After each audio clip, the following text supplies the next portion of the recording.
Chapter 1022. Lee's gaze landed on the 4 little ones not far away. He was a little hesitant, but he still said, "So, I want Kamwu to come with Burke. Kamwu is your son, and has an esteemed status. If he calls Burke master, it will be equivalent to elevating Burke's status. No one would dare to say anything. Moreover, Zacharias borders the stray beast camp, and the leader here is Peter. Peter's weakness is Natalie, and Natalie will never allow Peter to harm Elvis's children.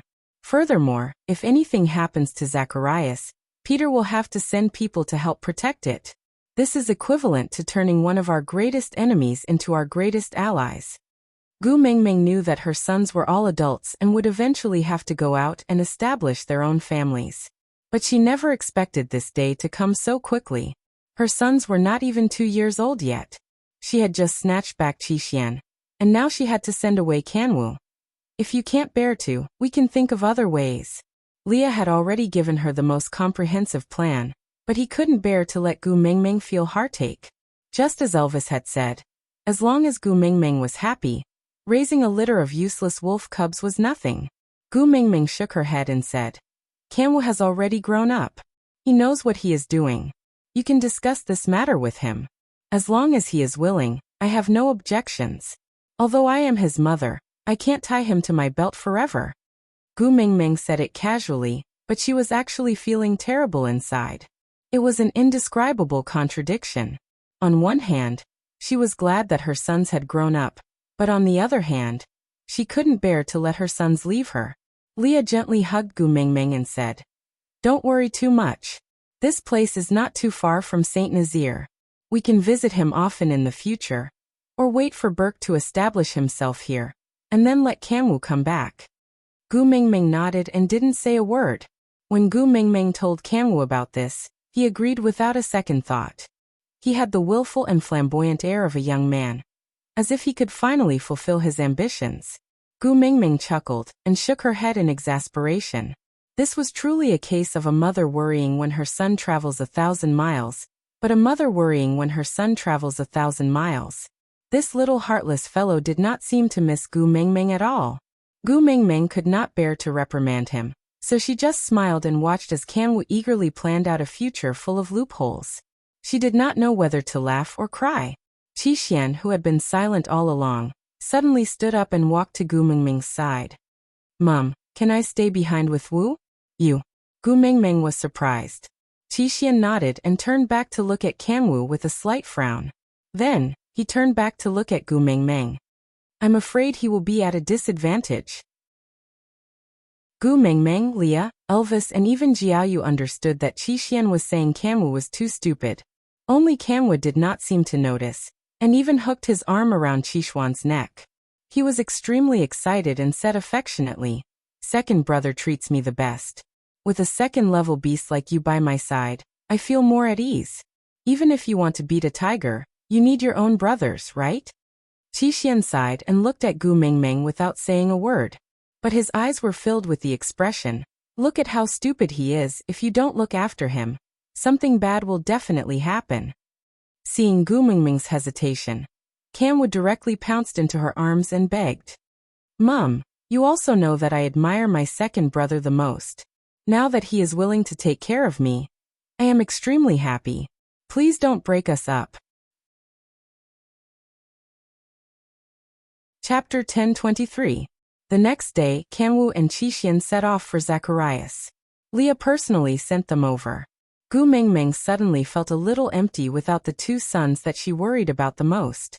Sitting at the spot where Qixuan was daydreaming every day, Gu Mengmeng stared at the scenery. She thought that maybe she should learn to let go. As long as Qixuan was not by Cole's side, she could actually let him be independent. She was not a crazy mother who wanted to tie her children to her side. She just could not allow her sons to fall into a deep abyss and not save them. That was good too. With Qixuan and Kanwu at Zacharias, maybe she could free up her hands to deal with Cole. Just as she was thinking, Peter suddenly paid a visit. Gu Mengmeng was surprised because Peter's attitude towards Natalie's litter was extremely good. Compared to Elvis's litter, it was like the difference between clouds and mud. Ever since Natalie gave birth, he could not bear to leave Natalie's side. If not for the fact that he could not reject Natalie's request to retrieve the soul of the forest, he would not have accompanied her at all. Today, he left Natalie behind to come see her? Gu Mingming stood up. He was Elvis's father after all. Gu Mingming still subconsciously treated him as an elder. Peter's expression did not look right. It was rather solemn. It was clearly a sunny day, but his features were hidden in the shadows. Elvis instinctively shielded Gu Mingming behind him. He looked at Peter with a guarded gaze. Peter did not continue approaching. He just stood a meter away. His fists were tightly clenched. Blood dripped from his palms, but he did not seem to notice. The atmosphere became rather stifling. Gu Mingming did not know what to say. She could only look at Peter quietly and wait for him to speak. After a long while, Peter finally spoke. You said that you can bring Natalie to Saint Nazaire and protect her. Does that still count? Gu Mingming was taken aback. Peter did not look like he wanted to leave with Natalie. Instead, he looked like he wanted to send Natalie off alone. Frowning, Gu Mingming asked, "Did something happen?" Peter looked up, his wolfish eyes bloodshot. His malevolent expression contorted his features, and his entire face was trembling, showing the limits of his endurance. He was trying to control himself, sparing no effort. Take her away, protect her. Tell her that she's free now. The veins on Peter's arms throbbed as he glared at Natalie with bloodshot eyes. It was a desperate plea, a humbleness that had been forged from his own flesh and blood. In this lifetime, he would only submit to Natalie, be it in the past or now.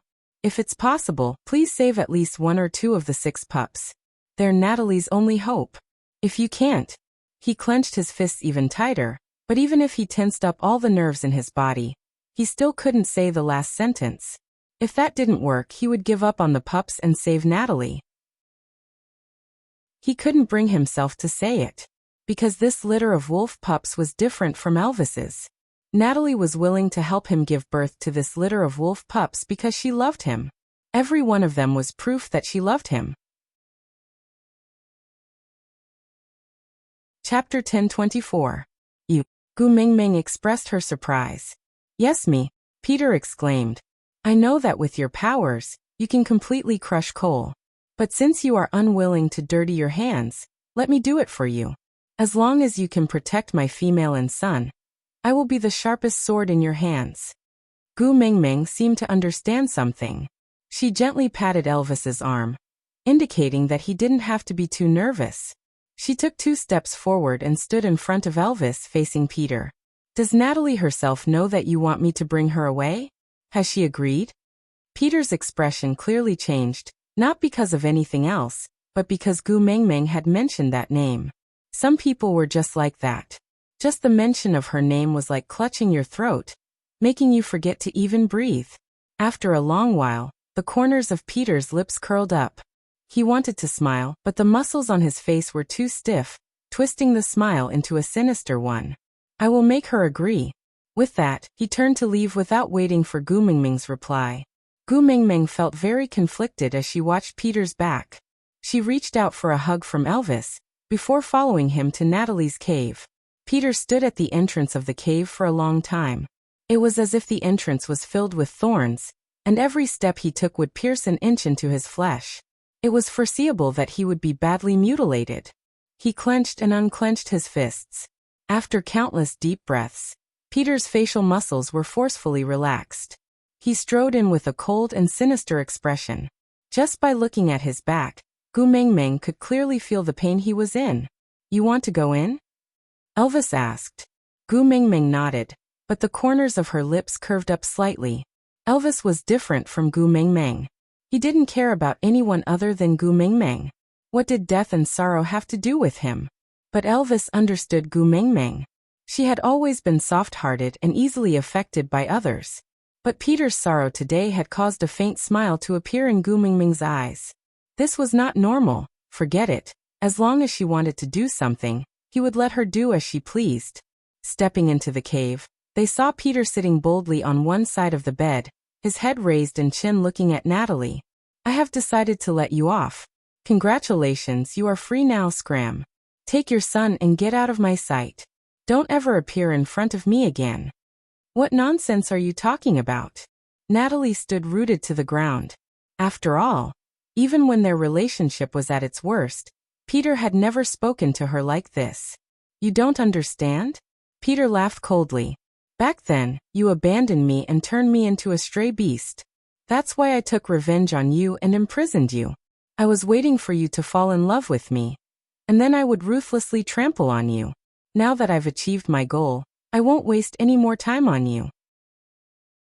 So you can scram now. Natalie's face paled and she glared at Peter. That's enough. I'm going to get angry if you continue. Chapter 10:25. Natalie took 2 deep breaths and calmed down. She said with a mild expression, I have never heard of a female being able to walk back safely from the hands of stray beasts. Since you've already taken your revenge and you're tired of me, then just kill me. I won't be able to survive if I leave this place anyway. An old female like me will no longer have any males willing to mate with me and take care of me and my children. I might as well die in your hands. With that, Natalie lifted her chin, revealing the clear veins on her neck. She then picked up Peter's hand and held it against her own neck. Here, with your skills, it should be broken with just a light pinch. Peter's expression twitched uncontrollably. He quickly retracted his hand and shot a cold and sharp gaze at Natalie. It was like a wolf eyeing its prey in the night, full of danger. You are not worthy of dirtying my hands. Moreover, I want to watch you slowly being tortured to death. Breaking your neck? Ha, if I let you die too quickly, I will not be happy. Natalie patted the dirt off her body and stood up from the bed. Then, she sent the 6 little ones into Gu Mingming's arms and said with a smile, Daughter-in-law, help me take care of Elvis's brothers. I have to teach his father a lesson first. Perhaps he has forgotten who is the head of the family after being so friendly for so long. Gu Mingming nodded and shot Elvis a look. Then, the 2 of them left the cave and sat at the entrance to eavesdrop. Peter, who had been full of vigor, suddenly became a little timid. He did not know why. He had been so confident when Gu Mingming and Elvis were around. But now that the 2 of them had left, he did not even dare to look at Natalie in the eye. The ferocious look on his face was still there. He tried his best to play the role of a cold person. But the beads of sweat on his forehead and his throbbing temples betrayed his unease. Natalie stood in front of Peter. As he was sitting, she could barely look at him at eye level. She said, Because you don't have the mating mark, so you don't have to worry about being abandoned, so you can do whatever you want, right? Peter frowned. He knew that he should roar back fiercely, or use sharp words to mock her. But it was as if his mouth had been sewn shut, and he couldn't say a single word. His heart was beating extremely fast, and he had a feeling of unease and anticipation. Natalie placed her hands on her waist and lifted her chin to look at Peter. I am after all a female who has been tied up in the stray beast camp by you for 17 years. Do you think I am still the same little female who would be scared to tears by your ferocious look in the past? Stretching out a hand, he poked Peter's forehead hard, causing his head to tilt backwards. Young and pretty female, right? Tell me, with which eye did you see it? I'll help you dig out your eyeballs and wash them so that you won't be able to see clearly. Peter's heart was pounding. Natalie's jealous, isn't she? She had never treated him so strongly before. She had always been weak and timid. Now she dared to be so impudent. Because she finally believed that he couldn't bear to hurt her, right? What he had hoped for half his life had finally come true. But now, he had no choice but to push her away. Gritting his teeth, he brushed Natalie's hand away and gave her a shove. Chapter 10:26. Natalie didn't seem to expect Peter to push her. After a moment of shock, she stood up and said, You've got guts. You dare to hit me? All right. Even if you hurt me, I won't let you have it easy. Peter looked at Natalie in confusion. He had a bad feeling about this. Natalie turned her back to Peter and said, You pushed me. I will kill your beloved female. With that, she used all her strength to dash towards the wall, looking as if she was going to smash her head against the wall and die. Peter broke out in cold sweat. He didn't even know that he could move so fast. He was already in front of Natalie when she had just taken her first step. Ugh!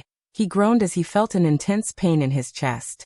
It wasn't that Natalie's collision was painful, but he knew that Natalie didn't hold back at all. She was really determined to smash herself to death. If he hadn't stopped her in time, Natalie wouldn't have survived the collision. Are you crazy? Peter roared as he held onto Natalie's shoulder. Natalie looked up. There was a red mark on her forehead.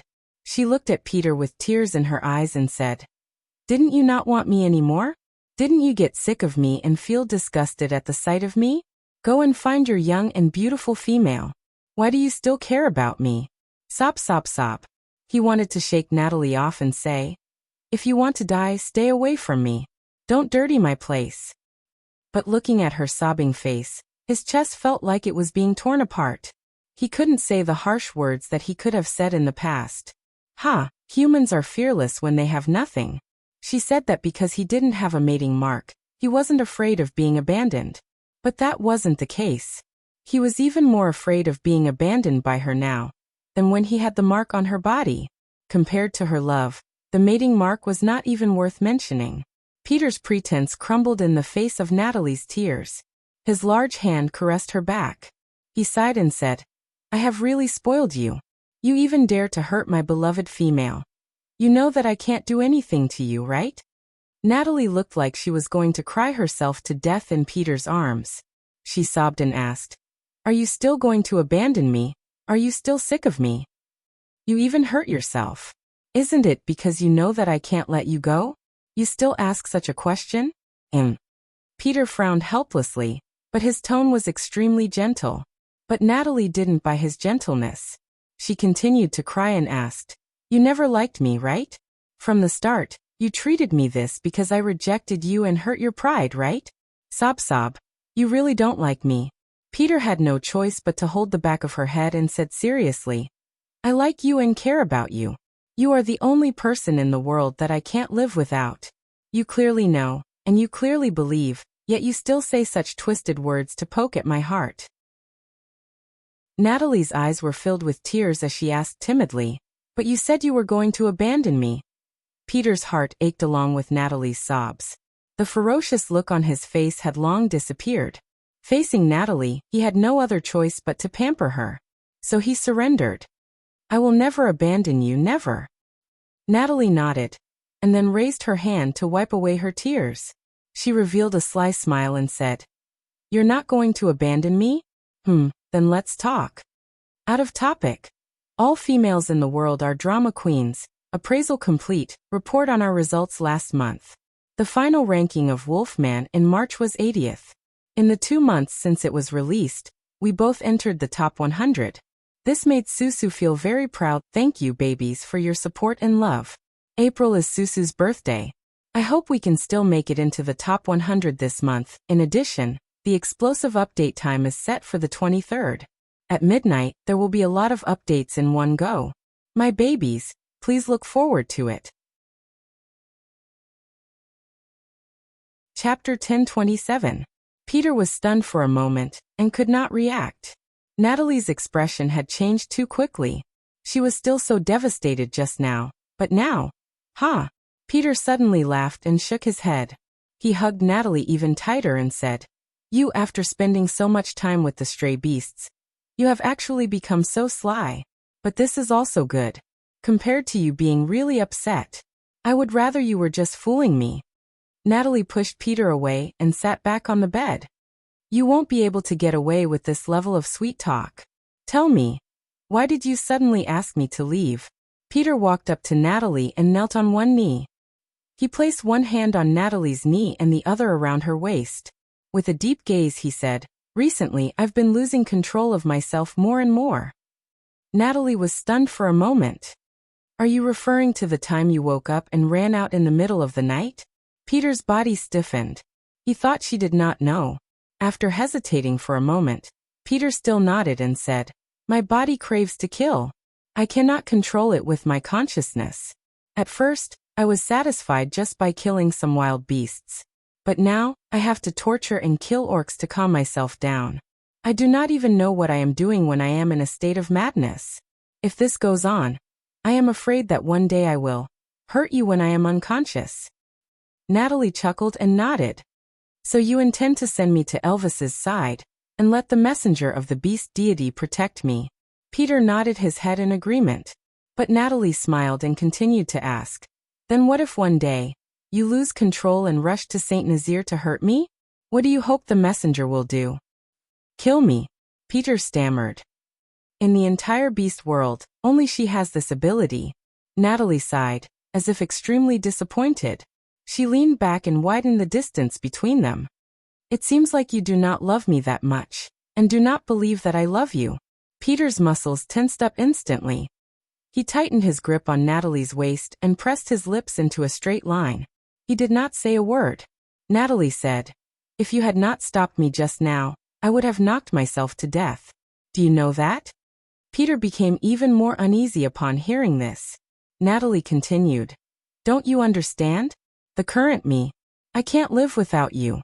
Peter's eyes widened at Natalie's words, and he was completely stunned. Natalie leaned forward and cupped Peter's face in her hands. We've been going around and torturing each other for 17 years. Can't we have a good life ahead of us? Peter, I could not live without you. So for my sake, can you try resisting that bloodlust? You love me so much. Can't you do anything for me?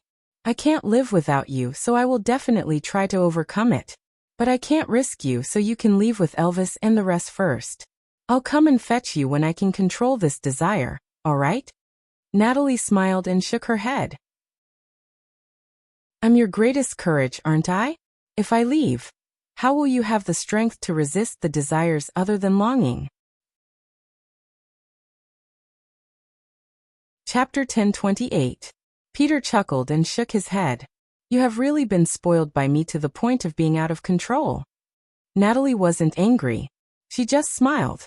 Hand the children over to their elder brother and sister-in-law for a while. I will focus on accompanying you.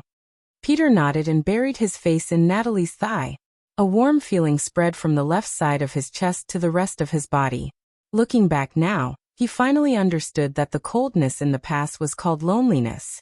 Although Elvis was unwilling, he couldn't resist Gu Mingming's pleading gaze and reluctantly brought the entire nest of cubs back. He gritted his teeth. Those 4 huge troublemakers had just reached adulthood. 2 of them had yet to be chased away. And now there were 6 more. Just the thought of it gave him a headache. Elvis decided that after Peter's matter was settled, he would definitely fling those 6 meat buns in his face and have a proper duel with him. But luckily, Gu Mingming didn't personally carry those 6 milk buns. Instead, she threw them to Huda and Jiaoyu. Huda had always been steady and had the experience of taking care of his 3 younger brothers. So it wasn't difficult for him to take care of the 6 little uncles. More importantly, they could communicate in beast language, which was even better than Gu Mingming's. The cave that the 4 brothers had snatched back was not far away. So even though Huda had taken the 6 little ones away, Elvis would definitely be able to rush over to help as long as Huda or Jiaoyu howled at the top of their lungs if there were any problems. This was an era where communication was based on howling and transportation was based on walking. Leah had yet to return from sending Qixuan and Kanwu off, while Huda and Jiaoyu were in another cave with the 6 milk buns. Gu Mingming's side was rather peaceful. She was already used to sitting where Qixuan had sat in a daze. Elvis had become her personal sofa, using his chest to accommodate her. If Wabi wasn't in the way, Elvis would feel even more perfect. There will be a heavy downpour these few days. Wabi sat at the side with a melancholic gaze. This rain may last for a few days.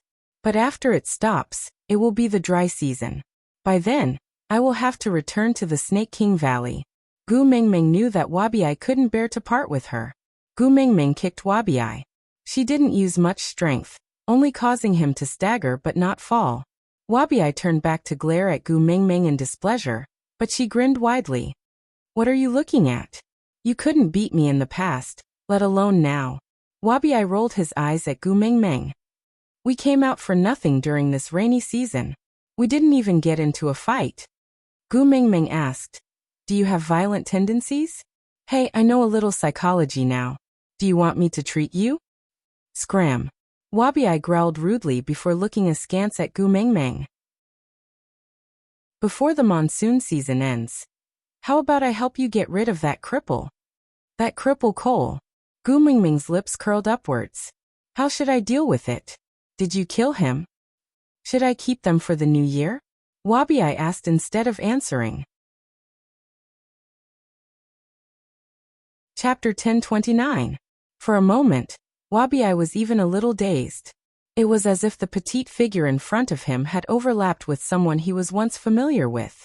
That person clearly didn't say the same thing, but he seemed to see his shadow. The corners of Wabi-I's lips curled up, and he suddenly laughed. In that case I don't have to be a busybody. However, when I come to find you after the dry season, you must find something fun for me to do. Gu Mingming nodded in agreement. That night, as expected, it rained heavily. Leah returned drenched while Wabi-I left without saying goodbye. Quickly transform and get rid of the water on your body. Don't catch a cold. Gu Mingming looked at Leah, who had returned in his half-beast form, and felt helpless. He could have returned in his beast form and transformed at the entrance of the cave, but he had to make himself look so miserable. Leah shook his head and the water on the beast's ear flowed down his face. Sitting beside the fire, he twisted his big tail and looked up at Gu Mingming pitifully. I want to slowly roast myself dry so that Mingming will feel sorry for me. Gu Mingming smiled as she took a piece of beast skin and gently wiped Lee's hair. Occasionally, she would wipe his two furry beast ears and pinch them playfully. Leah sat there lazily, allowing Gu Mingming to fiddle with him. Then he cupped his chin and told her about the situation in Zacharias. Once Kanwu arrived at Kanwu, he displayed the qualities of a little tyrant. Arrogant and despotic, seemingly rude and unreasonable, but everything he did was just right. It made people fear him, but they couldn't find any reason for it. The reason for this was very obvious. He was relying on the fact that he was the son of the messenger of the beast deity, and no one dared to provoke him. He had to shoulder all the dissatisfaction the Zacharias people had towards the paratroopers. Then, when Borg came, he would restrain himself, and Borg would win the hearts of many people for nothing. Then, if someone came to pick a fight with him, Kanwu could use force to suppress them. Because he was like this from the beginning, people would not blame him. They would only say, "You know he has a bad temper, why did you provoke him?" Then, Berg would come out and bring Kanwu back to educate him. After a few rounds like this, Borg's prestige was naturally established. This idea was not given to him by Leah. It was clearly Qixuan's doing. It had to be said that Qixian had learned some things from Cole. With him by Kanwu's side to help, Kanwu could avoid a lot of dirty tricks and also let Kanwu suffer a lot less. It had to be said that the combination of Kanwu and Qixian was somewhat similar to Elvis and Leah. With that thought, Leah looked up at Gu Mingming. Mingming, do you think Kanwu and Qixian will mate with the same female like me and Elvis? If the two brothers work together, the other rivals in love definitely won't be able to live. The smile on Gu Mingming's face froze. How should I put it? Things like a Huang and Nuying would be a beautiful story if it happened to others, but Gu Mingming felt a little awkward when it happened to her own son. But Leah was right. If Qixian and Kanwu could mate with the same female, it would be the most advantageous situation for them. After all, if the two of them were separated, Kanwu would easily be set up by others, while Qixuan's cold demeanor would make it difficult for the females here to like him. Chapter 1030. Gu Mingming smiled. Raising a son for 100 years, one would always have 99 worries. They didn't continue on this topic. After all, it was at least a decade later. Originally, everyone else had already left. Elvis and Leah had some indescribable thoughts of censoring them. But just as they were about to do so, they were stopped by a bone-chilling howl. That sound was Peter's. Gu Mingming frowned and instantly dispelled all her lustful thoughts. She draped a beast's skin over herself and stood at the entrance of the cave, peering in the direction of the sound. The heavy monsoon rain came down heavily. Gu Mingming just stretched out a hand, and her palm hurt from the raindrops. "Don't go out. You will catch a cold." Elvis circled his arm around Gu Mingming's waist and used his chest to warm her up. Gu Mingming nodded. "I won't go out. If I go out, I might not be able to control myself." Elvis was taken aback. "You know what will happen?" Gu Mingming nodded. She smiled with a hint of heaviness. "I know, but I can't do anything. I can't do anything other than give my blessings. That night, amid the pitter-patter of the rain, wolf howls rang out incessantly. It made the night look like a ghostly hell, filled with the cries of demons. Gu Mingming stood at the entrance, tormented. She really wanted to rush over to take a look. What if Peter lost control? If he really killed Natalie, would he still be alive when he woke up? No matter how much Elvis said he had no feelings for his parents, he would still be devastated if he lost them in one night. Should she be a little more selfish? Even if Peter's identity as a stray beast could not be erased, as long as they were alive? The next day it was still raining. Large patches of dark clouds pressed down on the sky. It was clearly daytime, but it was even darker than nighttime. The howling of the wolves continued, and Elvis's brows furrowed. Gu Mingming couldn't understand the contents of the howls, but she could tell that Peter was in agony and torment. If the backlash from the mating contract was equivalent to peeling off a layer of a male's skin, then what Peter was facing now was equivalent to grinding away every inch of his flesh and bones, then forging a new body. If he did not undergo nirvana, how could he be reborn? To burn away all the impurities of being a stray beast, it must be very painful. This kind of torture lasted for a full 4 days. On the morning of the 5th day, the sky cleared. Gu Mingming walked out of the cave and did not say a word. She just looked into the distance quietly. After a long time, a small black dot slowly moved in their direction. It gradually became bigger, and its silhouette gradually became clearer. Peter, who was in a sorry state, walked over slowly with Natalie in his arms. Both of them had obvious injuries on their bodies. Peter was also at his limit. It was his belief that he could not let anything happen to Natalie that had supported him to walk over step by step. Gu Mingming left Elvis's arms and said, "Elvis, Leah." The two of them understood and stepped forward. Leah took Natalie from Peter's hands and Peter only said one sentence, "Save her." Before fainting, Elvis stood at the side and caught Peter steadily. He carried him over his shoulder and walked back into the cave with Leah. Chapter 1031. Gu Mingming sat beside Natalie. Although he was an elder, it was still inconvenient for Leah to take care of some matters. So even though Leah didn't want Gu Mingming to be tired, Gu Mingming still insisted on taking care of Natalie herself. Taking off the torn beast's skin, Gu Mingming personally cleaned Natalie's wounds bit by bit. Because of Snake's battle experience, Gu Mingming could tell at a glance that the wounds on Natalie's body had been left by a wolf's claws. But which wolf? It went without saying. Natalie's skin was very fair because she had not been exposed to the sun all year round. Even though she had gone out for walks after reconciling with Peter, and her complexion was much better than before, it was still an unhealthy whiteness. But now, she was as white as snow without a single speck of dust. Gu Mingming frowned and covered Natalie with the beast's skin. She then turned back to Leah. "I have seen the wounds too. Although there are many of them, none of them are fatal. These wounds would not even be worth mentioning if they were on a male. But Natalie is a female, and one with a weak constitution who had just given birth. So what might not be a big problem for others might be fatal for her." Leah nodded. "That's right. Firstly, the wounds are healing too slowly. Secondly, she has lost too much blood." Gu Mingming turned back to look at Natalie. She held her hand gently. "It was not easy for you and Peter to get together. You won't give up on him just like that, right? You still have 6 newborn babies. Don't you want to see them grow up day by day and evolve again and again? Natalie, stay strong. You must hang in there, understand?" Elvis hugged Gu Mingming. "Because of them, you haven't had a good night's sleep for a few days. Since you are fine now, go and rest." Gu Mingming was really exhausted, so she didn't say anything else. She obediently returned to the small bed prepared for Qi Xian, and fell into a deep sleep. By the time she woke up, it was already nighttime with a bright moon and few stars. Peter had already woken up. Disregarding the injuries on his body, he stayed by Natalie's side in a daze. He held Natalie's hand tightly with both hands, as if afraid that Natalie would disappear the moment he let go. Gu Mingming walked to Natalie's side and used the back of her hand to touch Natalie's forehead. She frowned and said, "Leah, go fetch a basin of water and prepare 2 soft beast skins for me." Leah did not ask why and did as he was told. Gu Mengmeng washed the beast's skin and placed it on Natalie's forehead. She sighed and said, "She is running a fever. It should be caused by an external wound. If only there were antibiotics, but this place." Leah kissed Gu Mengmeng's forehead and smoothed her brows. "Leave it to me, don't worry." "Yes." Gu Mengmeng nodded her head.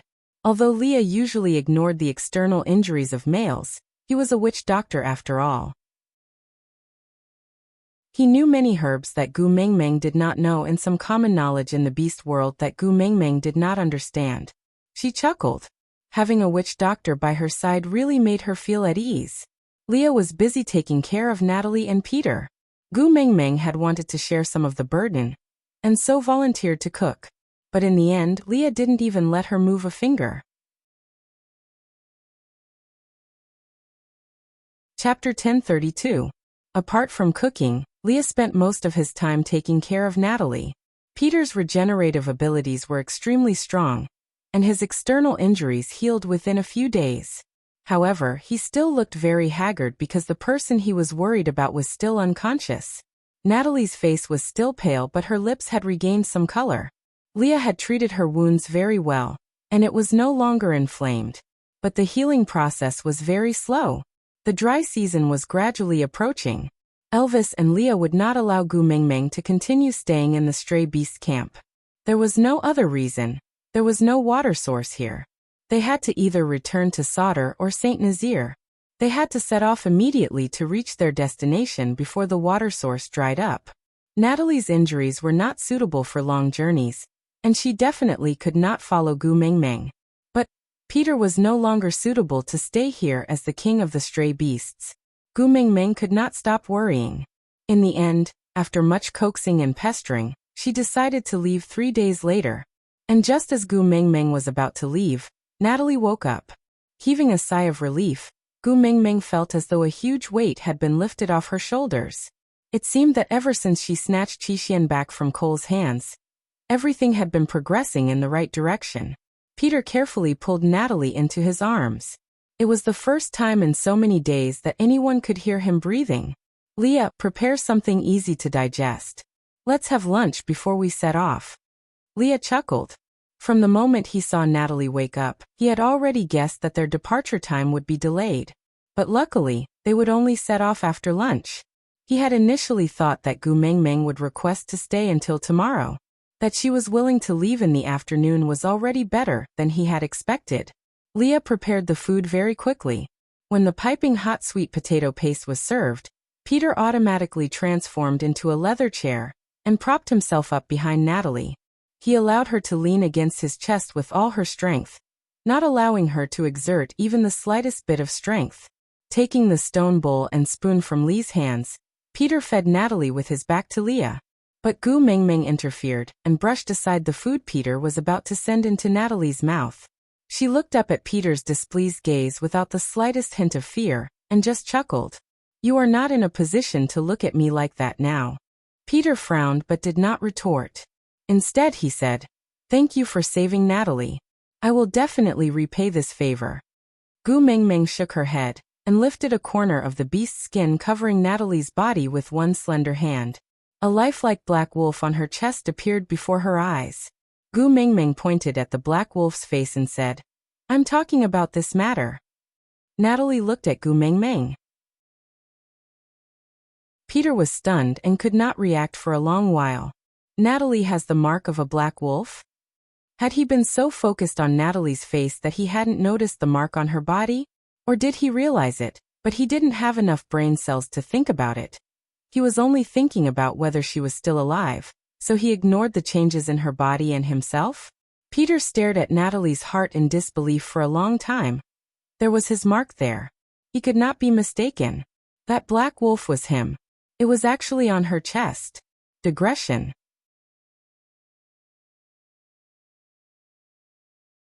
Chapter 1033. The stone bowl in his hand fell to the ground with a clattering sound, causing Peter's heart to tremble. The king of the stray beasts, who had been wandering around the borders of hell, with only one hand clutching tightly onto the dead tree outside of hell, was actually crying. The bloodshot veins in his widened eyes had yet to recede, But the soybean-sized teardrops continued to fall, one by one. Natalie was still weak, but she had a gratified smile on her face. She moved her head slightly and glanced sideways at Peter. "Silly boy, isn't this a good thing? Why are you crying?" I'm not crying."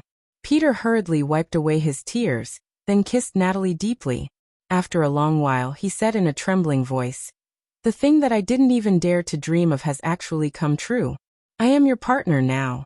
I can stay by your side to take care of you and the children. Yeah, you are my partner, my only partner, my most beloved partner. The partner who will always be by my side." Natalie gently caressed the side of Peter's face, her smile exceptionally gentle. "But how can it be?" Peter was extremely confused. He had never heard of stray beasts being able to mate again in the beast world. Natalie and Gu Mengmeng exchanged a smile, a tacit understanding between females.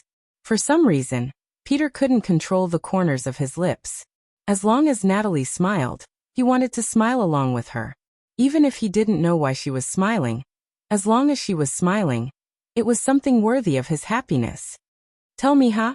Peter gently hooked Natalie's chin, coaxing her gently. Natalie looked at Gu Mengmeng and Gu Mengmeng nodded. Natalie then said, "This is the method that the great messenger requested from the beast deity. The process is very difficult and requires you to have great power and an unwavering love for me. It is a gamble with a slim chance of survival, but for the sake of us being together in the future, I still decided to take the gamble.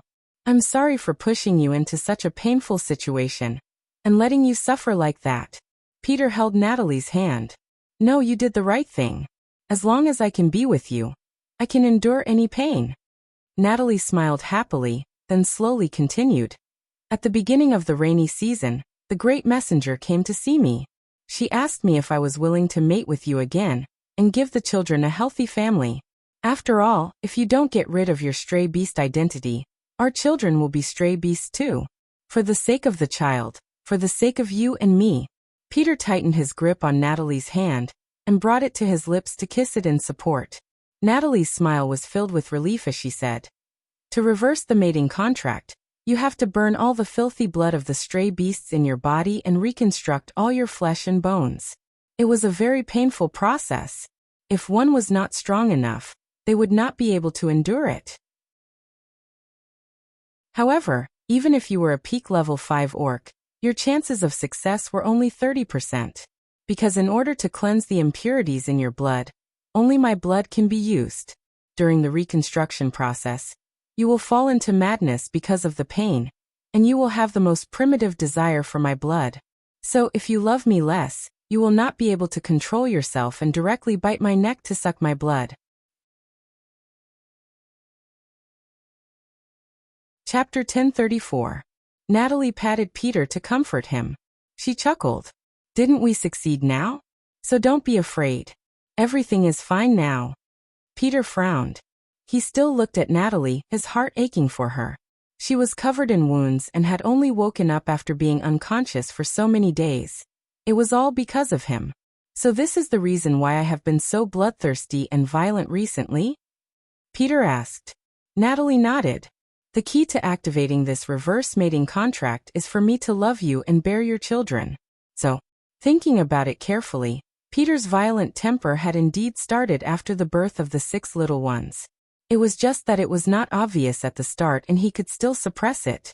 But ever since he accompanied Gu Mengmeng to retrieve the soul of the forest and was affected by the white fog, his bloodthirsty emotions started to get out of control. Peter frowned. He looked at Gu Mengmeng. "So when I begged you to take Natalie away, you asked me to ask her?" Gu Mengmeng nodded. "Yet it was expected that you would beg me like this. Because Leah had told me before that the reason why he wanted Elvis and I to mate first was because he needed someone who was capable and absolutely trustworthy. Someone who could protect me and bring me away if he lost control. Elvis also said something similar. I think all males have the same thought process. So I taught Natalie how to deal with it beforehand. Ha, television dramas do not lie to me." Natalie also smiled. "That's right. I used the 7-word mantra that the great messenger taught me to tame you." "The 7-word mantra?" Peter was confused. Elvis and Leah exchanged glances before looking at Gu Mengmeng. Natalie then looked at Gu Mengmeng. Great messenger, this, can I say it? Gu Mengmeng felt a little awkward. She tugged at Natalie's hand. You are Elvis's mother beast, which means you are my elder. You addressing me as great messenger makes me feel a little awkward. Why don't you call me Mengmeng like Elvis? No way. Elvis did not wait for Natalie to speak before rejecting her firmly. Mengmeng is my exclusive title. If you want to snatch it, you have to defeat me first. Peter tilted his head to look at Natalie gently. Do you like this title? I'll help you snatch it back. Gu Mengmeng face-bombed. The beast world was indeed full of weirdos. What was there to fight over? He waved his hand and said, How about you call me Little Gu? Natalie kept sneaking glances at Elvis's face. Seeing that he did not object, she smiled softly and said, All right, let's call him Xiao Gu. Since the two females had made up their minds, Elvis and Peter no longer had an excuse to fight, and could only give up. Xiao Gu, can you tell them the 7 syllables mantra? Is it possible that it won't work if I tell you? Natalie asked hesitantly. Gu Mengmeng smiled. Don't worry, so what if they know? As long as they love us, they can't do anything to the 7 syllables incantation. Natalie thought it made sense. She chuckled and said, Makes sense.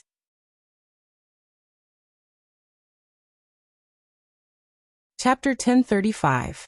With Gu Mengmeng's permission, Natalie stopped hiding and said, The 7-word mantra, as the name suggests, only has 7 words. First cry, second make a fuss, and third hang yourself. Peter was taken aback. So you hit the wall, you, Natalie nodded. That's right. I was tricking you that day.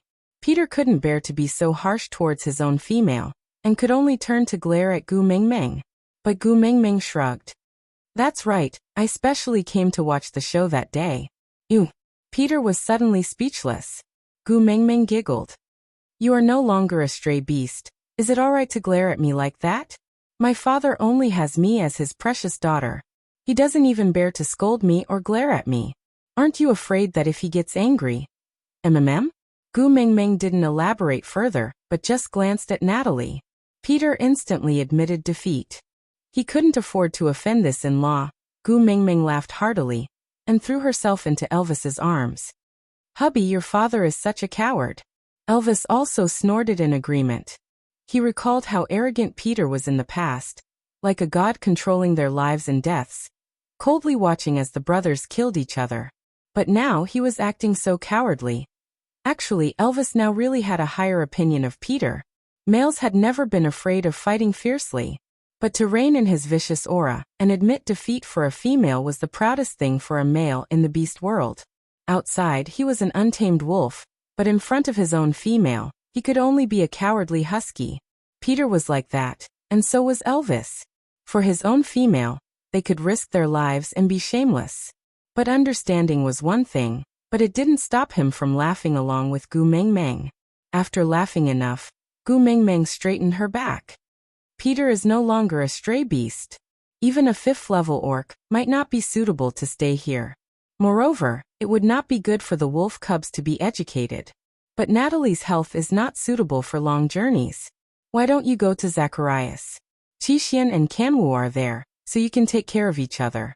Natalie nodded in agreement, and the case was settled. After lunch, the group split up.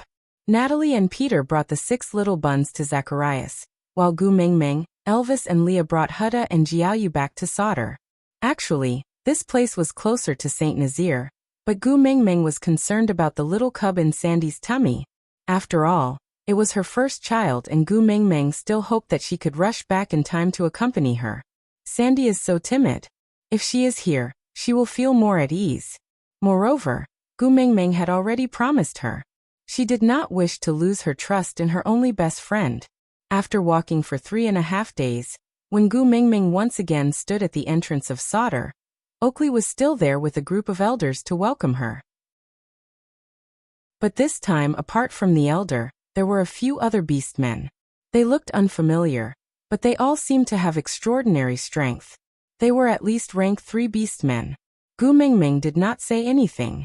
At least to outsiders, Oakley was still the city lord of Sauter, and she had to give him some face. Without stopping, Gu Mengmeng directly entered the tribe and headed straight for Sandy's little stone house. Sandy's tummy was already very big, much bigger than when Gu Mengmeng gave birth to Hutta and his brothers. As a result, it was rather inconvenient for her to move around. She swayed 3 steps for every step she took, like a roly-poly doll. Aside from the topic, la la la, today's update has ended. My babies have been saying that there's a lot of content recently, and I'm so depressed.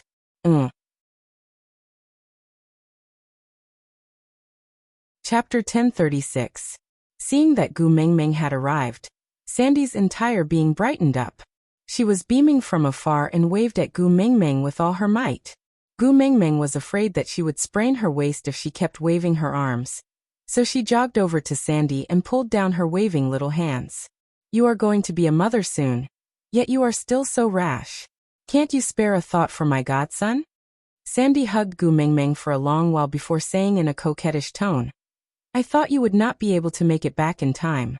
I have been worried for a few days. Gu Mengmeng smiled. It is my godson's birth after all. How can I not come back for such a big event? Bode had been standing beside Sandy the whole time.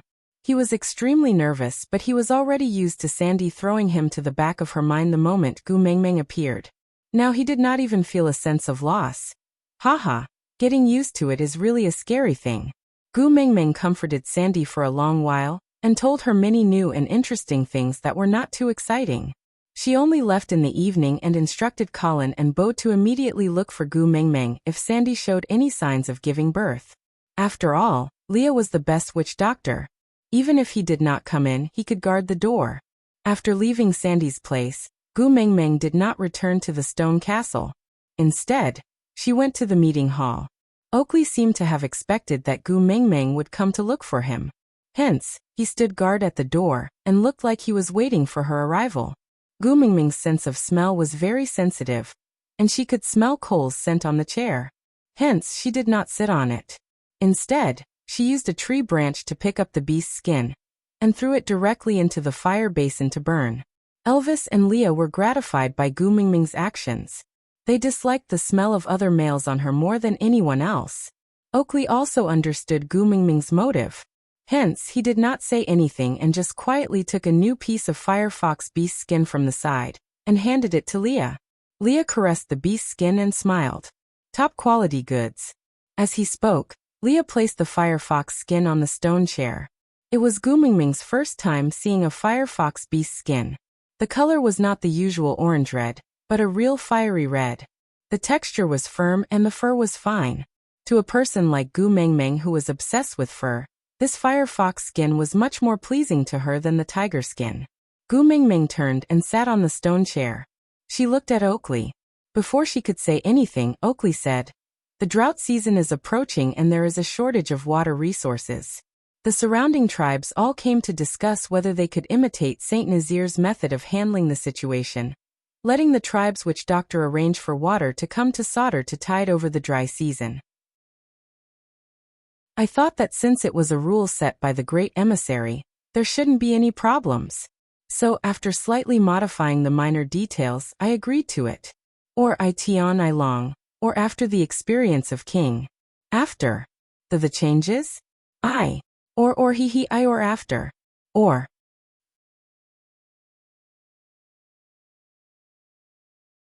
Chapter 1037. An important friend. The smile on Oakley's face did not change at all. It was just faint, but it revealed a sense of alienation. Gu Mengmeng suddenly felt a sense of helplessness. Perhaps this was where she was not as good as Cole. She would never learn how to control a person's heart. No matter how much she wanted him to stay, she would eventually lose this friend. Today, the leaders of the surrounding 16 tribes came with me to welcome the great messenger. In exchange for a water source, they will submit their tribes to Sodor and become the great messenger's subsidiary tribes. Every year, after the rainy season ends, they will offer 20 pieces of top-notch beast skin and 20 large beasts during winter. Oakley explained the situation calmly. Gu Mengmeng chuckled. A monarchy? A weak tribe would offer tributes to a stronger tribe in exchange for protection. Oakley, you're so comfortable being the city lord. You're about to become a local tyrant. Oakley chuckled and lowered his head humbly. Then he stood up straight and said, "The reason why Sauter is in such a situation today is naturally because of the great messenger uncle's protection. But more importantly, it is because of my planning and management. I am worthy of being the city lord. I am worthy of being the city lord, and I am worthy of being the great messenger." Gu Mingming was taken aback. She clearly did not expect Oakley to say something like that. She thought that he would at least hope to get along well with her on the surface. Oakley did not hesitate at all. He continued, "Anyway, the great messenger has no intention to unify the beast world. So why can't you grant me my wish? I will protect you and help you solve all your troubles. I just want a position that you don't care for. Why can't you give it to me?" The beast world had its own survival rules. Every tribe had their own independent, or even opposing rules. Every tribe also had their own habits. There was even a food chain between the predator and the prey. Unify? That was something that was impossible to achieve. Moreover, Gu Mingming actually liked the way the beast world was now, living in a relaxed and comfortable manner with the tribe as a unit. She did not know how the other tribes were like. But at least Saint Nazir used to have a beautiful life other than the annoying Nina. Gu Mingming did not want to forcefully shatter this beautiful life. She hoped to protect the way the beast world should be. But Oakley? After staring at Oakley for a long time, Gu Mingming asked calmly, "Oakley, are we not going back?" Oakley chuckled, tilted his head and asked softly, "Lord Emissary, you are the one who has abandoned me. Where do you want me to go?" "I didn't." Gu Mingming blurted out. Oakley said, "When the great messenger left with the people of Saint Nazir, but left Barit and me behind, didn't she already abandon us? Or, in the eyes of the great emissary, that kind of degree is not considered abandonment?" Gu Mingming was speechless. The decision back then was correct in the grand scheme of things, but it was ultimately a disappointment to Oakley and Barit. Oakley's tone was not sharp, it was even very calm. He said, "Lord Emissary need not be upset. I have no intention of blaming you. Your decision is correct. It is the best decision for the tribe. Oakley did not reprimand you for anything, he only rearranged his position. This position was not that of a friend."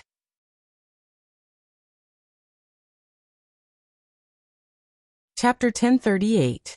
Oakley lowered his head and said, "We'll talk about it when the time comes."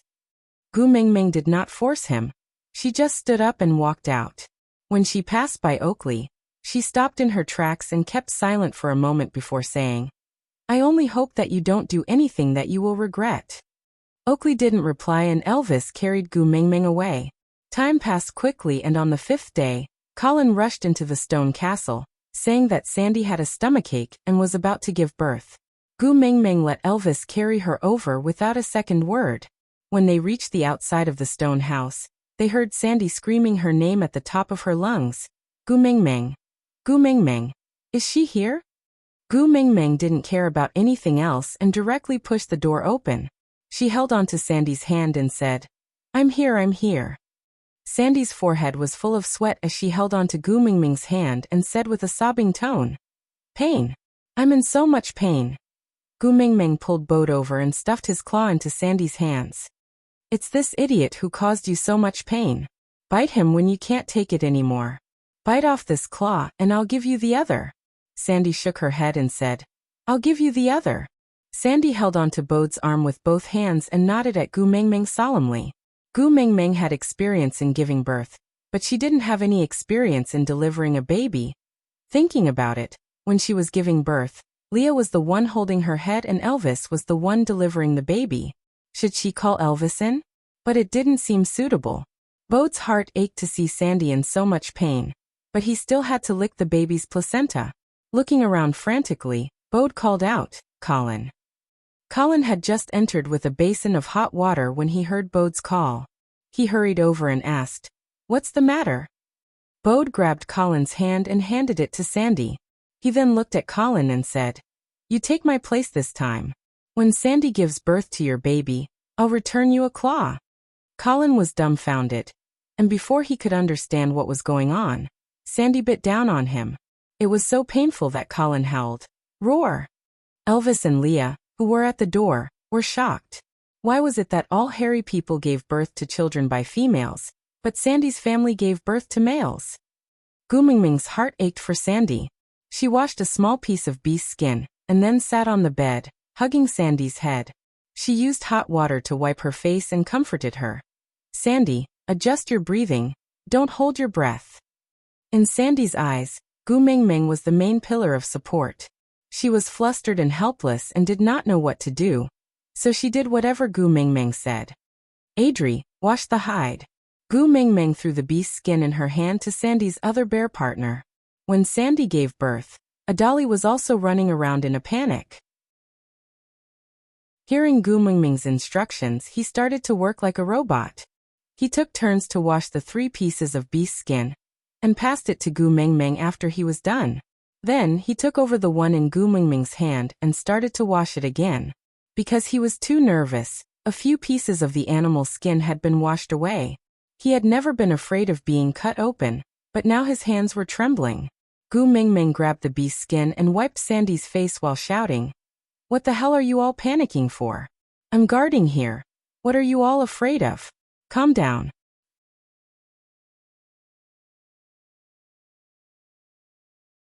Chapter 1039. Sandy gave birth to 3 leopard cubs this time. They were about the same size as when Hutta and the rest were born, but Sandy's physique was not as good as Gu Mingming's, so it took more effort to give birth than Gu Mingming. But Sandy was an orc, so her recovery ability was much stronger. So when Gu Mingming placed Sandy, who was exhausted after giving birth, down and brought Colin, whose hands were covered in blood, out of the house, Elvis and Leah were looking at her with a snicker. Gu Mingming was also extremely tired. Sandy was the one giving birth, but why did she feel that she was the one who had been exerting herself? She leaned into Elvis's arms, exhausted, and pointed at Colin. "Leah, apply some ointment on him. He's a scapegoat." Leah was already prepared, so he calmly applied medicine on Colin's wound. Then he teased, "Elvis and I were listening at the door just now. If not for the fact that you are a female, I would have thought that Sandy gave birth to your cub." Colin's expression turned serious. Gu Mingming was listless in Elvis's arms. She felt even more tired than when she gave birth to the 4 cubs when she accompanied Sandy. She pointed at Colin. "It's all because the males in Sandy's family are so useless. They only know how to panic when something happens, tsk." Colin was the strongest among the males in Sandy's family. He was too embarrassed to retort after Gu Mingming's disdain. He just lowered his head and said, "I'll work harder in the future." Gu Mingming waved her hands. "It's useless to make up for congenital deficiencies. Go back and tell Bode not to just take care of the young one, but to arrange for people to take care of Sandy for me. If I, Sandy, suffer any grievances during her confinement period, I'll break all 4 of his claws." Colin shrank back and replied, "Got it." After Leah bandaged Colin, he followed Gu Mingming back to the stone castle. Gu Mingming was also extremely tired after a day at Sandy's. She fell asleep not long after she went to bed. The next day, Colin came to invite Gu Mingming early in the morning, saying that Sandy was looking for her. Gu Mingming did not ask what was the matter. She just washed her face and went over. The 3 leopard cubs squeezed into Sandy's arms and whimpered. Sandy was glowing with motherly instincts. As he had often helped Gu Mingming take care of the 4 little ones, he could easily take care of his own children, and was not flustered. Seeing Gu Mingming, Sandy raised her hand and said, "Gu Mingming, come quickly." Gu Mingming held Sandy's hand and sat beside her. She reached out her hand and gently stroked the little leopard, the corners of her lips curling up unknowingly. He then turned back and stared at Hutta and Jiaoyu bitterly, saying, "My son used to be this adorable too." Hutta remained calm and shook his head helplessly. Jiaoyu's mouth twitched as he sprawled on Gu Mingming's knees. "Mum, are you despising me now?" Gu Mingming sighed and pushed him. "You are not suitable to act cute now. Even your uncle is cuter than you." Jiaoyu held his chest with one hand and pretended to be hit by an arrow as he fell backwards onto the ground. "Mother, you hurt my heart too much." Sandy chuckled at Jiaoyu's teasing. "Don't be sad. Mother-in-law thinks you are cute. You are very, very cute." Jiaoyu immediately stood up and tilted his head at Sandy with a smile. I knew mother-in-law treats me the best. Gu Mingming smiled and did not say a word.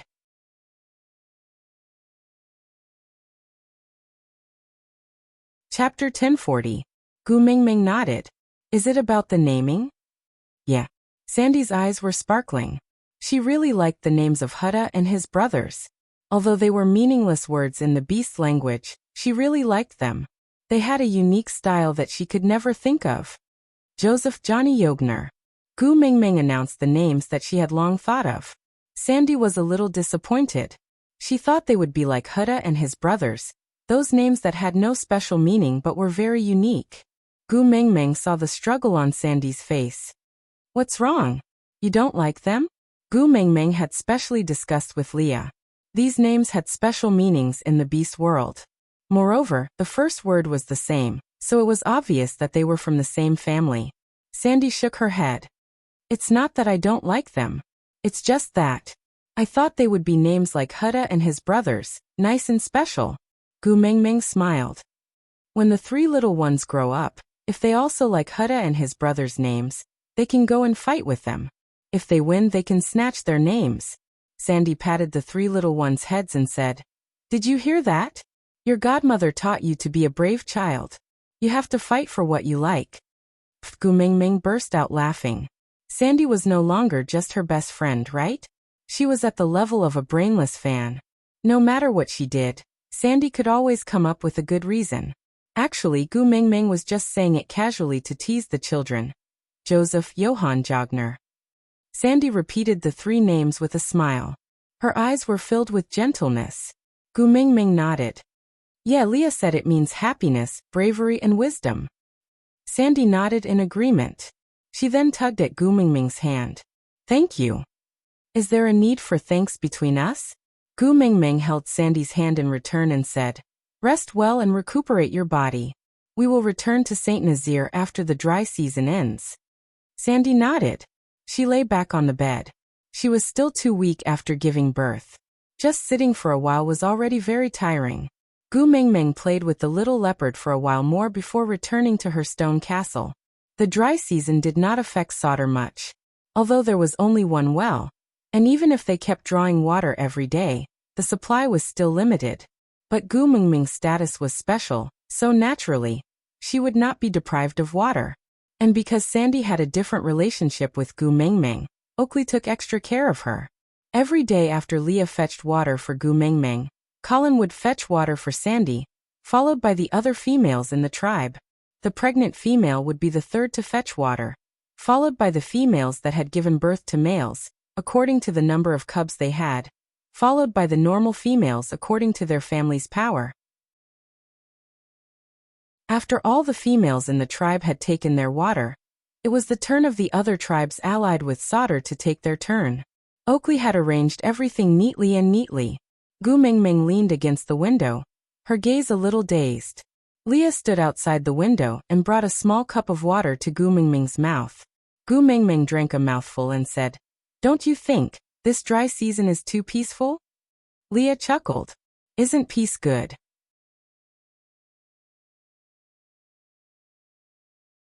Chapter 1041. Gu Mingming supported herself with her elbows and stood up. Then, she flipped over and sat on the windowsill, leaving her legs hanging casually outside the bed. Leaning her head against the side of the window, she said, St. Nazaire's well also provides water to the other tribes, but they are not submitting to us but giving it to us for free. With you personally in charge of the situation, there have been so many filthy things. I don't believe that your disciple Oakley knows how to mediate better than you as his master. Leah chuckled without saying a word. How could he not notice the strangeness in this? It was just that he had promised Gu Mingming not to hide anything from her. So even though he knew something was wrong, he did not investigate, and even forced himself not to guess and piece together the truth. Because once he thought it through, not telling Gu Mingming would be considered as lying. But he did not want Gu Mingming to be embroiled in those troublesome matters, so he could only be prepared to strike after the fact. Anyway, their Gu Mingming was extremely powerful, and with Elvis, the black-faced great guardian, no one could cause any trouble. So, as long as no one was plotting against his Gu Mingming, he could pretend he did not see anything. Gu Mingming continued leaning against the window. It's too calm, so calm that it's strange. I keep feeling that a storm is brewing. The moon was already full for the second time. Unknowingly, Gu Mingming had returned to solder for more than a month. Everything had been unbelievably peaceful for the past month. Every morning, Gu Mingming would go to Sandy's place to play with the little leopards. The little ones were very close to Gu Mingming, and each of them was chubby and adorable. Sandy's body was also recovering well. Every day, she would share with Gu Mingming what adorable yet speechless actions the little ones had done. At noon, Elvis would bring Gu Mingming back to the stone castle, while Leah would definitely have lunch waiting for her. This was clearly the peaceful life that she had been dreaming of, but for the past month, she had been getting more and more fearful day by day. She kept feeling that something was brewing, little by little, like a snowflake rolling down from the top of a snowy mountain. By the time you discovered it, it would have become an unbearable avalanche that you could not avoid in time. There was always a sense of imminent danger, as if a hand was strangling Gu Mingming's throat, making her feel extremely uneasy. The dry season had already entered the second half, which was also the most torturous stage. In the early stages, they could rely on drinking more water in advance to last a while, and then rely on drinking the blood of wild beasts to last a while longer. But now, even the beasts had no blood left. Solder's Well became more and more popular, and the number of people queuing up for water increased. Oakley had no choice but to arrange for people to fetch water 24/7. But even so, the supply was still falling short of the demand. Greed is the most fundamental bad habit of humans. If the whole world had no water to drink, they would suffer, but there was nothing they could do except endure. And when the whole world has no water, but you have water, you are destined to bear the jealousy and hatred of the whole world. In the past, Solder's source of life was hidden and outsiders did not know about it at all. But when Oakley announced this resource, so what if it was the messenger's tribe? When the well in St. Nazaire was first dug, how many people did not hesitate to offend the messenger of the beast deity and steal openly and covertly just for water?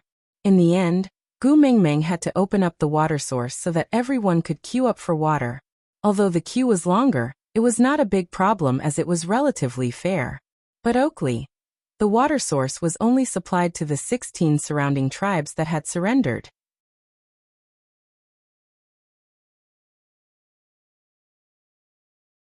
Chapter 1042. Finally, on a hot and stuffy night, Gu Mingming was woken up by the noises of fighting. When she opened her eyes, she realized that Elvis was already in a battle-ready state. Leah was guarding the entrance of the stone castle, with Huda and Jiaoyu beside him. Elvis stood a step in front of Gu Mingming, carefully guarding against all movements in the surroundings. What's going on? Gu Mingming lowered her voice to an extremely low level. Everything here gave off a feeling that made one tremble with fear, and one could not help but feel oppressed. Elvis turned around and smiled at Gu Mingming. It's nothing, you can sleep. Gu Mingming sat up, not knowing whether to laugh or cry at Elvis's words. This atmosphere is like a graveyard. Who can still sleep? What's going on?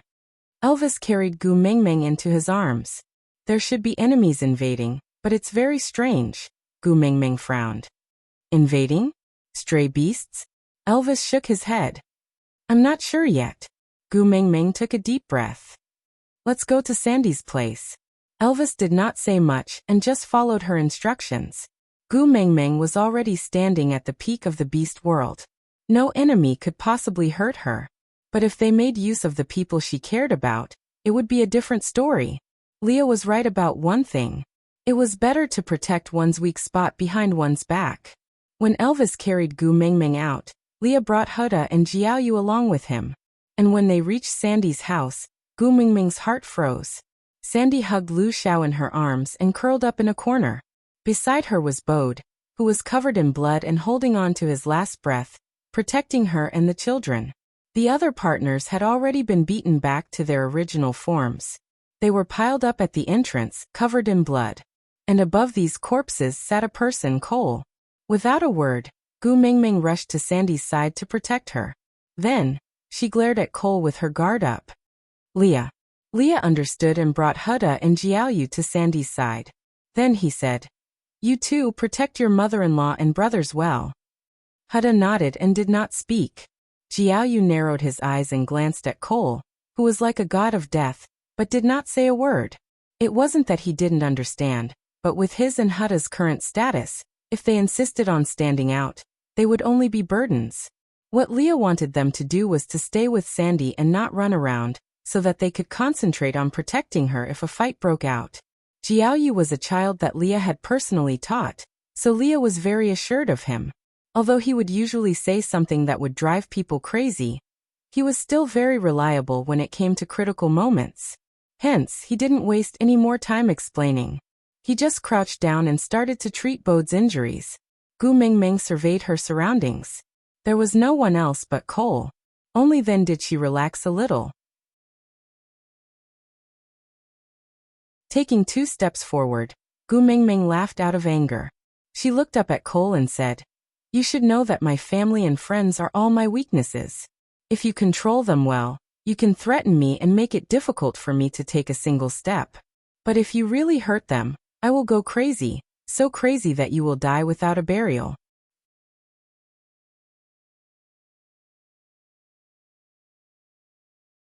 Chapter 1043. Beautiful? Ha, alright then you can enjoy it. With that, Gu Mingming charged towards Cole. She raised her hand to her ear and turned it into a claw, as if she was aiming at Cole's neck and ready to snap it. Cole didn't dodge or panic. He just sat there calmly. Qixuan has a bewitching spell on him that is connected to me. If I die, he will die. With that, Gu Mingming's fingers were already on Cole's Adam's apple. She just needed to use a little more strength to crush it. Cole's eyes reflected the color of blood. He was evil and arrogant. His lips curled up slightly, as if he didn't have the slightest sense of danger of losing his life. When I cast the bewitching spell on Sandy, I knew to leave a dead knot. Once you forcefully cover it with the bewitching spell, she will die on the spot. Qixuan is such an important bargaining chip. Do you think I wouldn't leave any insurance? Gu Mingming frowned. This was also the reason why she didn't dare to kill Cole after snatching Qixuan back. Cole chuckled. "You're not going to kill me?" Gu Mingming retracted her hand and raised her leg to kick Cole. It wasn't that Cole didn't sense it, but he purposely didn't dodge. He allowed Gu Mingming to send him flying and land on the ground pathetically. Leah. Gu Mingming turned back to look at Leah. Bode's injuries were not light, but they were not fatal. Leah had already treated his wounds, and upon hearing Gu Mingming's call, he immediately rushed over to treat Colin, Adali and Sandy's other partners, who had been sat on by Cole just now. Cole propped himself up from the ground. He held onto his left ribs and gently touched them. 3 were broken. Every time he moved, the broken ribs would scrape against his internal organs. Needless to say, it was quite painful. Still smiling, Cole said, "I've already received my punishment. Agu, just watch the show." Gu Mingming didn't want to waste her breath on Cole, nor was she in the mood to watch the show. She just stared at him coldly. "Today's attack, were you the one behind it?" Cole didn't answer her. "Would you believe me if I said no?" "No." Gu Mingming answered directly. Cole sighed and said, "Alright then, just take it that I was the one who did it." "Purpose?" Gu Mingming asked. Cole thought for a moment and said, "Probably, because he was bored." Gu Mingming clearly did not believe him. She did not think that Cole was someone who would do something out of boredom. Every time, he would weave a web of seemingly unrelated things step by step, almost wrapping her up to the point where she was unable to resist. Seeing that Gu Mingming did not believe him, Cole frowned and said, I just want to make my presence known in front of you, in case you forget me after not seeing me for a long time." Gu Mingming's face darkened and her patience was slipping away bit by bit. "Gu Mingming." A soft call came from behind, accompanied by soft sobs. Sandy must have been scared out of her wits to make such a sound. Gu Mingming did not have the time to care about Cole's motives, and could only turn around to comfort Sandy. He gently hugged Sandy in his arms and patted her back. "It's okay, I'm here. I will protect you. You know, I am very strong."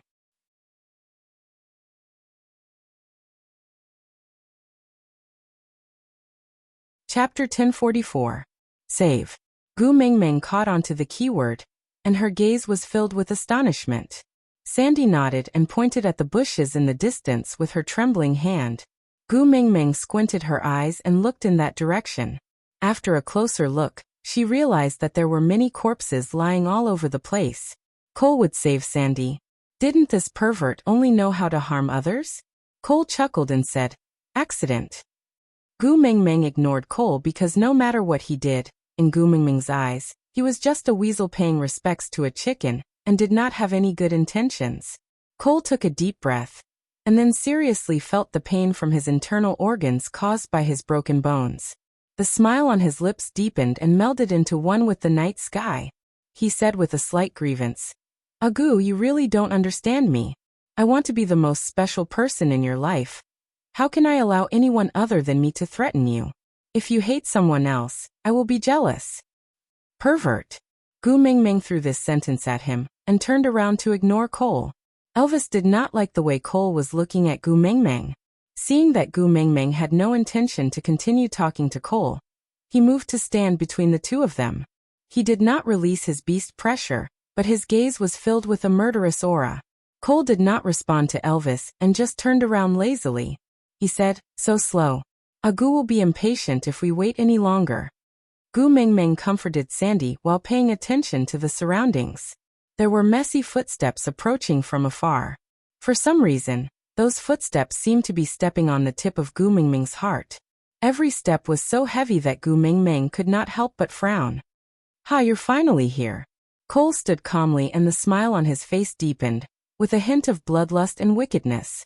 Just as he finished his sentence, a group of males had already surrounded them. The one leading them was Oakley, and beside him stood over 20 males emitting a murderous aura. Gu Mingming glanced at them briefly. She had seen 16 of them before. On the day she had just returned to Sauter, these 16 people had welcomed her at the entrance of Sauter. Without saying a word, the 20 over people pounced on Cole in unison. Among them, there were 2 5th-level orcs, 7 or 8 4th-level orcs, and the rest were 3rd-level orcs. Cole instantly unleashed his might, and the 3rd-level orc collapsed onto the ground. The level 4 orcs gritted their teeth and persevered, but their combat power was reduced to almost negligible. Hence, it became a triangular battle between the 2 5th-level orcs and Cole. If Cole had not been sent flying by Gu Mingming's kick, it would have been difficult for him to win with his 5th-level strength. But it was almost impossible for these 2 5th-level orcs who were not at their peak to kill him. But now, Cole's ribs were injured, and even breathing would injure his internal organs, not to mention the intense battle. Spitting out a mouthful of blood, Cole knelt down on one knee. A 5th-level lion beast swept its leg and kicked Cole's left chest. That was where Gu Mingming had injured him. The broken bone pierced into Cole's lungs and he spat out a mouthful of blood. Cole's consciousness started to dissipate, but his gaze was fixed on Gu Mingming. His blood-stained lips curled up slightly and he said in a breathless voice, "If you don't save me, I will die." Cole's voice was very soft, but he was sure that Gu Mingming could hear him. After all, she had the power of a beast king. Aside from the topic, "Cole, you said that my method of threatening Gu is old-fashioned? Ha, there is obviously a method that works every time. Why should I waste effort to think of a new one? Author, don't come out to show your existence. Everyone can drown you with their spit. Hurry and scram and crawl away smoothly."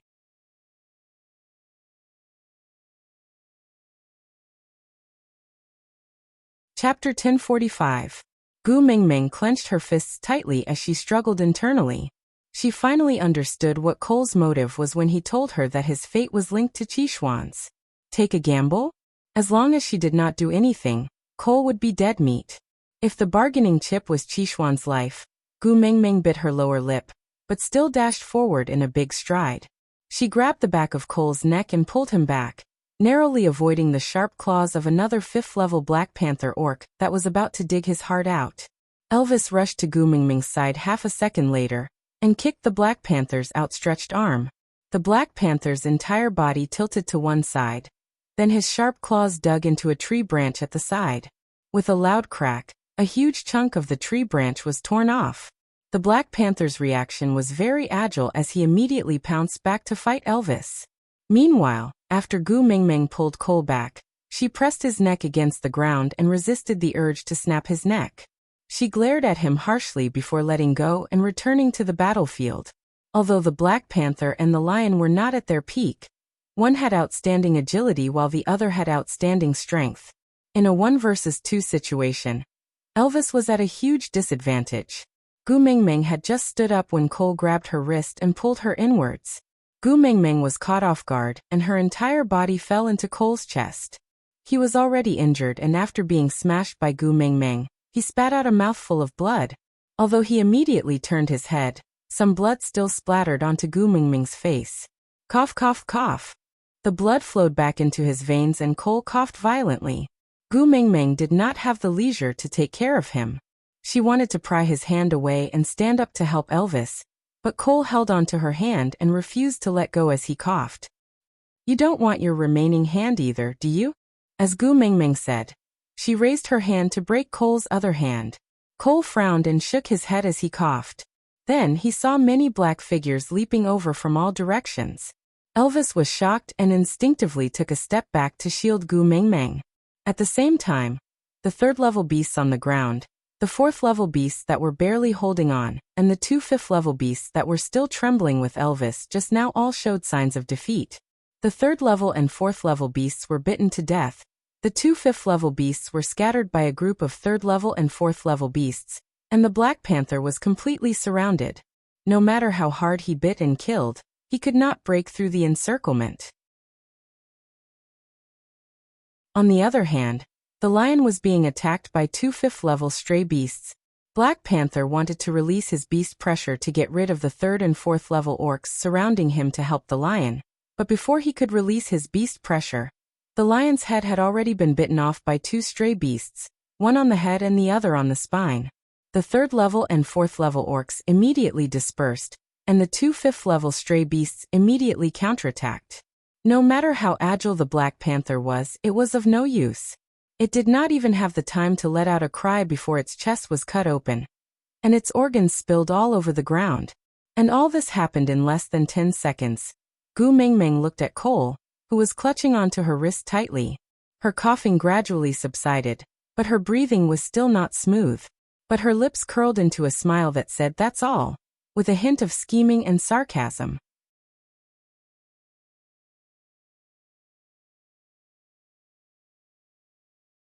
Chapter 1046. Cole tilted his head and ignored Gu Mingming's tugging. He refused to let go and leaned into Gu Mingming's arms.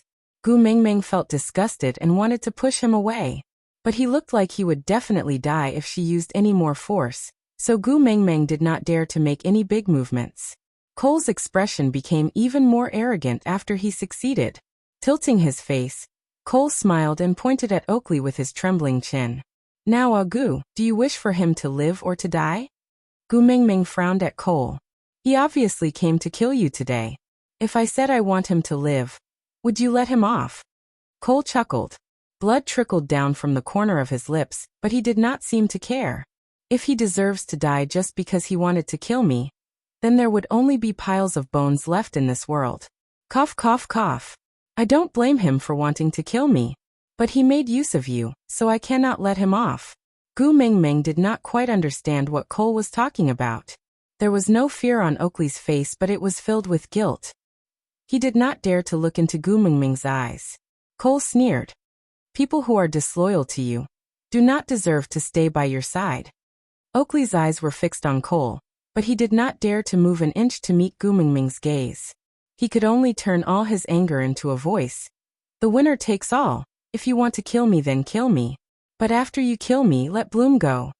Although Cole's chest was in excruciating pain, and every word he said was excruciating, he was leaning on Gu Mingming's shoulder. He felt that this was the most wonderful feeling. Even the pain made him so happy. Even though every word he said would cause his internal organs to be rubbed by the broken bones, causing his entire body to spasm in pain, he did not stop talking as if he was torturing himself. He talked back and forth with Oakley. "Huh? Do you think you still have the right to make requests?" Gu Mingming was confused. She looked at Cole and then at Oakley. "Who is Bloom?" Upon hearing Gu Mingming's words, Oakley lowered his gaze and stared at the ground, until he understood that Cole would not answer this question for him. Cole was looking at him as though he was watching a good show, forcing him to face Gu Mingming himself. Clenching his fists, clenching his teeth and abandoning all his pride and self-esteem, Oakley raised his head with tears streaming down his cheeks. Gu Mingming, everything is my fault. Bloom is innocent. Please save him, at least save him. So who is Bloom? Gu Mingming rarely saw males in the beast world cry. No matter how badly injured or painful they were, they would grit their teeth and endure it. The only time was when Peter and Natalie got back together. Peter had cried, but he had only secretly shed 2 drops of tears. He had not expected Oakley's eyes to be so red, with tears and snot flowing down his face in handfuls, looking extremely pathetic. Bloom is the little snake you left behind to communicate with. He's my lover. Gu Mingming was stunned and could not react for a long while, because she clearly remembered that little snake was a damn male. Gu Mingming did not discriminate against homosexuals. On the contrary, she had a cowardly Fujoshi soul. The reason why she was cowardly was because she was extremely brave when shouting slogans and fantasizing. But when a BLCP really appeared beside her, she was not used to it.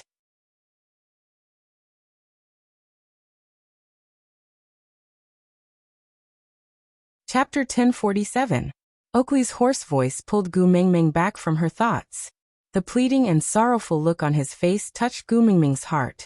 Was love differentiated by gender? In the past, when they were in the dormitory reading a tofu manga from H country, there was a sentence in it that was treated as a divine decree by the few Fujoshis in the dormitory. Everyone is like a magnet. Different genders are like 2 different poles, easily attracted to each other. But for the 2 poles to embrace each other, it requires even more courage and strength. It's already so difficult for them. Why should we add to their resistance? Gu Mingming turned to look at Cole, frowning. Oakley is my friend. No matter what he did in the past, I will protect him. As for Bloom, he belongs to the Snake King Valley. You have to return him to me. Cole chuckled, his laughter sounding strange and demonic. He looked up at Gu Mingming, asking in a gentle tone. You are still as soft-hearted as before. But who asked you to be my Agu? Since you have already asked, I will naturally have to satisfy you. He lifted his finger, and one of the stray beasts raised its head and howled. Not long after, there was a rustling sound, and then a small snake in the form of a half-beast slithered out. She was used to seeing Wabiai's burly half-beast form. Compared to him, this little snake looked much more delicate. His upper body had smooth muscles, but they were not very strong, at most at a healthy level, probably like those few boys in the swimming club in school who could never get a spot in the competition. There were bruises all over his body, and there was a large cut at the corner of his mouth, still stained with blood. He looked dazed, clearly approaching her at a steady speed, but Gu Mingming could clearly feel the fear radiating from his body. Elvis and Leah had always been gentle to Gu Mingming, but even so, there would always be deep or shallow bruises on her body after sex. So with just one look, Gu Mingming knew what was up with the bruises on Bloom's body. Glaring fiercely at Cole, Gu Mingming instinctively pushed him away, throwing him onto the ground, saying, "Disgusting." He then drew a piece of animal skin from the side and wrapped it around Bloom's upper body to cover the traces. After being thrown by Gu Mingming, Cole's broken bone pierced deeper into his lungs, before being pulled out a little more. A mouthful of hot blood flowed out from his throat. Cole exhaled and used his broken elbow to support himself on the ground. Then he used his other hand to gently wipe the blood stains at the corner of his lips. He chuckled. Not in Agu's arms, the pain actually became so dull and tasteless. With that, Cole transformed into a fox and then back instantly. This switch could put dislocated bones back in place. Broken bones were still broken, but the healing of the bones after they were put back in place was just a trivial matter for a level 5 orc. Cole's transformation was very fast, but Gu Mingming's eyesight was too good now, so she still saw it. Heh, a fox without a tail looks really weird.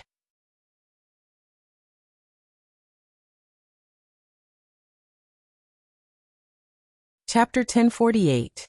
Cole, I will kill you. Oakley's eyes were bloodshot as he struggled to break free from the stray beast's grip, looking like he was going to fight to the death with Cole. But Cole did not seem to mind as he laughed sarcastically and asked, "Can't you tell that Agu doesn't want me to die?" Oakley could not hear a single word Cole said, nor did he care about the disparity between their abilities. He only felt that he was going crazy. No, he was already crazy. He just wanted to kill Cole. Kill Cole. Cole waved his hands lightly, and the person who was holding Oakley released his grip. Oakley was like a trapped beast that had broken free from its chains as he pounced towards Cole. And before he could even touch a single strand of Cole's hair, Cole released his beast pressure and pressed Oakley onto the ground. And this time, not only Oakley was severely injured, the rest of the people present were also affected, regardless of friend or foe. Third level and below orcs were injured again, and Bloom was directly pressed back into his original form. Leah and the other fourth level orcs held onto their chests and forced themselves to take a deep breath, refusing to give in with their pride. Fifth level orcs also had a great disparity in abilities, and those who were not at their peak would still feel fearful of this beast pressure. The only ones who did not care about it other than Cole himself were Elvis and Gu Meng Meng. Looking at Oakley, who was lying on the ground beside his feet, Cole sat up and sneered. "You are so weak and yet you still dare to say such arrogant words. TSK TSK TSK trash." Gu Meng Meng walked over and helped Oakley up. She then looked at Cole with a cold smile and said, "In my eyes you are also weak. You are just a despicable person who held Qixuan hostage, so that I don't dare to kill you. What right do you have to talk so arrogantly and belittle others? If we are talking about trash, then you, Cole, are the number one in the beast world." "Agu, you are teasing me again." Cole looked at Gu Meng Meng with a doting expression, and said those words which made Gu Meng Meng shudder all over. She spat out, "So damn disgusting." Oakley was already unable to exert any strength from the pressure, and could not even stand up. He just gently pushed Gu Meng Meng's hand away and crawled to Bloom's side. He hugged him tightly in his arms and wrapped him up tightly with the hide that was used to cover his private parts. He was so careful, so protective. "Abu, it's me. Don't be afraid, I will accompany you, yeah." With every word Oakley uttered, a trickle of blood dripped from the corner of his mouth. However, he did not seem to notice it as he smiled at the little snake in his arms that had fainted from the beast pressure. Kissing his head, she whispered, "Sorry, I am too useless. I can't protect you. You always say that I am smart. But what is the use of being smart? I tried my best to set up a trap to save you, but in the end, I still failed miserably." Bloom moved slightly in Oakley's arms and forced his eyes open. He wanted to transform into a human and talk to Oakley, but how could a second-level beast withstand Cole's fifth-level coercion? It was already a miracle that he was still conscious at this moment. Sticking out his snake tongue, Bloom licked away the tears on Oakley's face and hissed something. Oakley could not understand, but Gu Meng Meng could.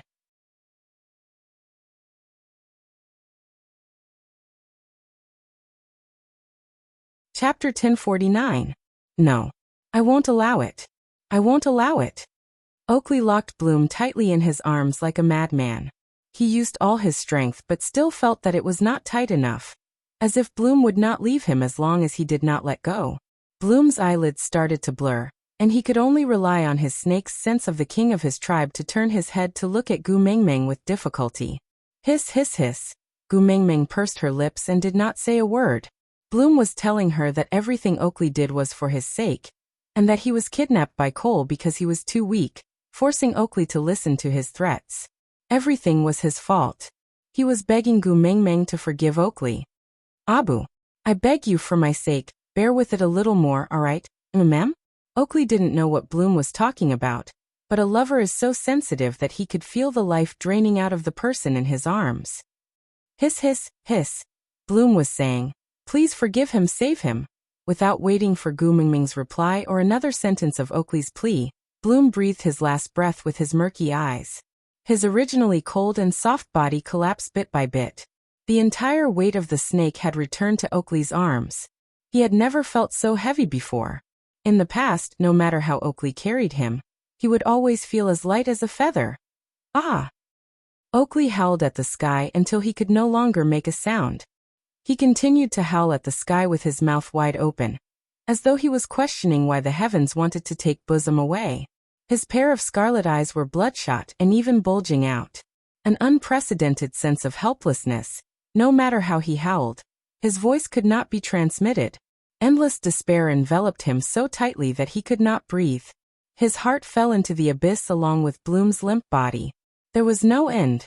Then, blood flowed out from the corner of his eyes, followed by his ears, corners of his mouth, nostrils. Gu Mengmeng clenched her fists tightly and wanted to stop Oakley, but Leah hugged her waist. He did not say anything and just shook his head. Gu Mengmeng did not know how much time had passed, but this was the first time she felt that counting time in seconds was so long and torturous. Oakley's body went limp and fell to the side while Bloom's body was still tightly held in his arms. Gu Mengmeng clenched her fists tightly and turned to glare at Cole with hatred. Cole smiled at Gu Mengmeng fearlessly. "Ah Gu, your gaze is so beautiful. Just like a poisonous rose blooming in the darkest night." "Heh, that's a fatal temptation." Gu Mengmeng gritted her teeth and said word by word. "Cole, what exactly do you want? Why did you appear by my side like a ghost? Do you want to get me or kill me? No matter what, just come at me directly. What kind of ability is it to always use the people around you to make a move?" Cole took Gu Mengmeng's angry roars as if they were words of love. Then he smiled widely and said, "It's so rare that Agu is starting to care about me. What do I want? I want to pull you into my world, and then look at the world's peerless scenery with me. You know, after being alone for a long time, you will still feel lonely. If you can pull me, just come and pull me. Why are you torturing an innocent person?" That you're tuning in to the Journey of the Soul YouTube channel. Don't forget to subscribe and join us on this journey to catch the most captivating stories.